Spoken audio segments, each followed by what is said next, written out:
Assalamualaikum warahmatullahi wabarakatuh. Perkenalkan, nama saya Stabika Firdausi. Saya adalah mahasiswi dari Universitas Pancasakti Bekasi, Fakultas Ekonomi dan Bisnis, Program Studi Manajemen dengan NIM 2892 150140. Video ini saya buat guna untuk memenuhi tugas ujian akhir semester mata kuliah Matematika Bisnis dengan dosen pengampu Ibu Irvia Eriza MPD.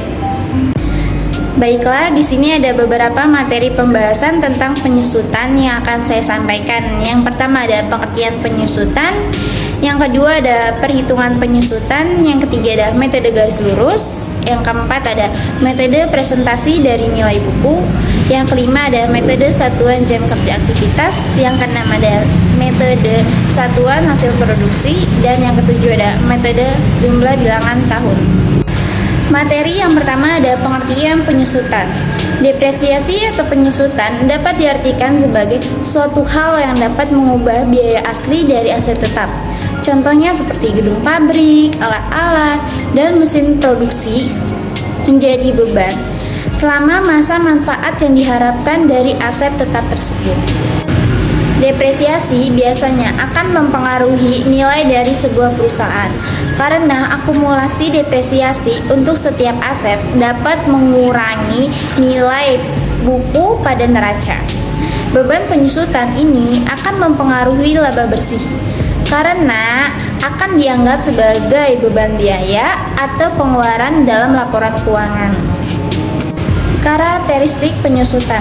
Depresiasi ini merupakan sebuah proses bertahap dan berkesinambungan yang berkurangnya nilai aset, baik dengan penggunaan aset maupun karena berakhirnya waktu.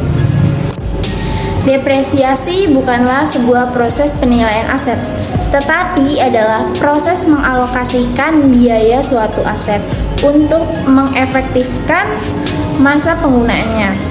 Depresiasi dapat mengurangi nilai buku dan bukan nilai pasar aset.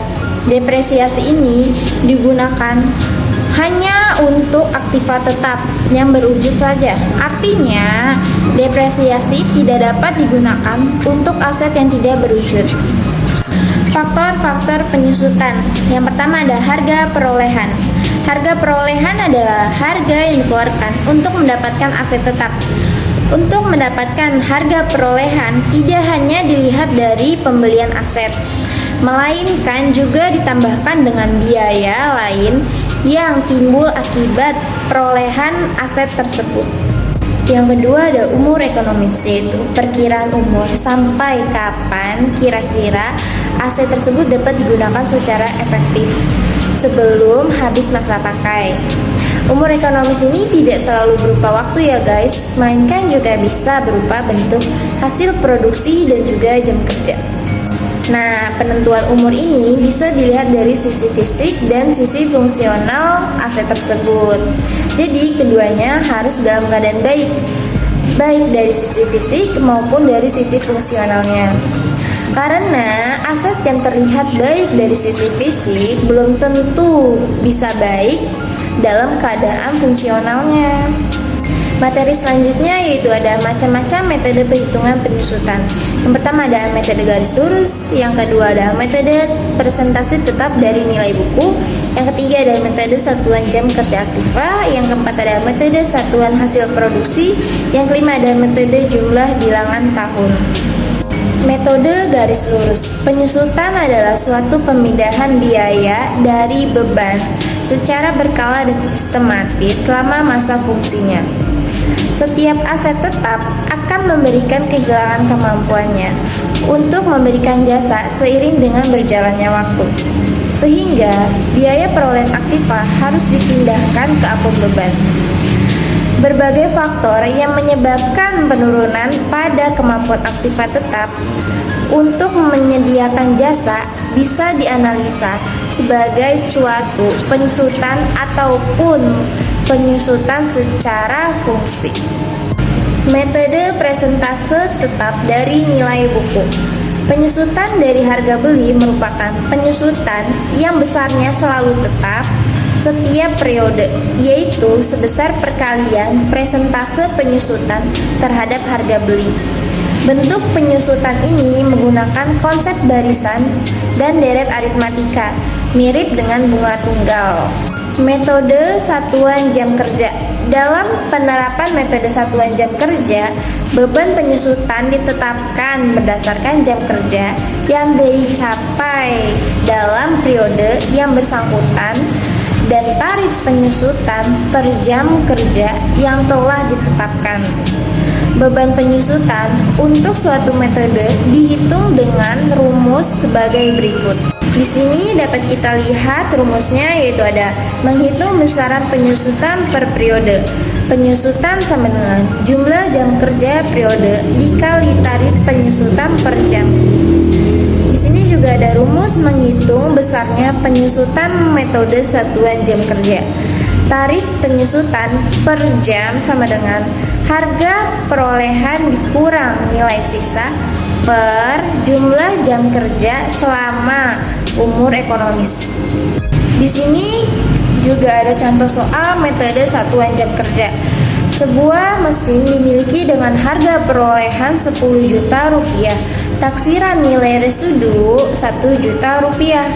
Selama usia penggunaannya ditaksir dapat dioperasikan selama 20 per jam kerja, tarif penyusutan tiap jam kerja mesin dari data di atas adalah 10 juta dikurang 1 juta per 20 jam kerja sama dengan 450.000 per jam kerja. Setiap 1 jam mesin dioperasikan, penyusutan yang harus dibebankan adalah sebesar 450.000. Jika jam kerja sesungguhnya dapat dicapai pada tahun 2000 sebanyak 2000 per jam dan tahun 2001 sebanyak 2400 per jam, maka beban penyusutan tahun 2000 dan 2001 adalah sebagai berikut.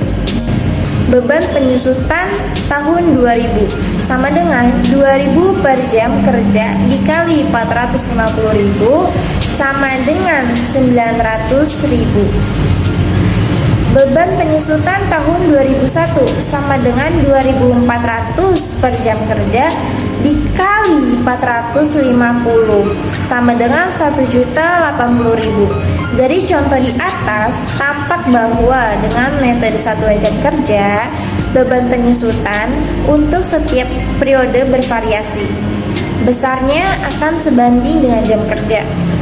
Kapasitas aktiva tetap yang sesungguhnya dapat dicapai. Metode satuan produksi. Penyusutan metode satuan hasil produksi adalah salah satu metode pencatatan penyusutan aktiva tetap. Kita tahu ada beberapa metode penyusutan yang biasa dipakai untuk mencatat penyusutan aktiva tetap. Konsep dasar dalam penyusutan aktiva setiap dengan metode satuan hasil produksi, beban penyusutan ditetapkan berdasarkan jumlah output yang dihasilkan oleh sebuah aktiva pada periode berjalan. Dengan kata lain, beban penyusutan dihitung berdasarkan satuan hasil produksi, sehingga beban penyusutan tiap periode akan berfluktuasi mengikuti jumlah produksi yang dihasilkan. Penyusutan metode jumlah angka tahun. Pada dasarnya, metode aset tetap berdasarkan jumlah angka tahun memiliki konsep dasar yang mirip dengan konsep metode penurunan saldo. Metode jumlah tahun merupakan perubahan yang dipercepat berdasarkan pertimbangan biaya pemeliharaan atau perawatan serta perbaikan. Perubahan semakin lama semakin bertambah. Bertambahnya aktiva tetap itu sendiri. Cukup sekian materi yang bisa saya sampaikan, kurang lebihnya mohon maaf. Terima kasih. Wassalamualaikum warahmatullahi wabarakatuh.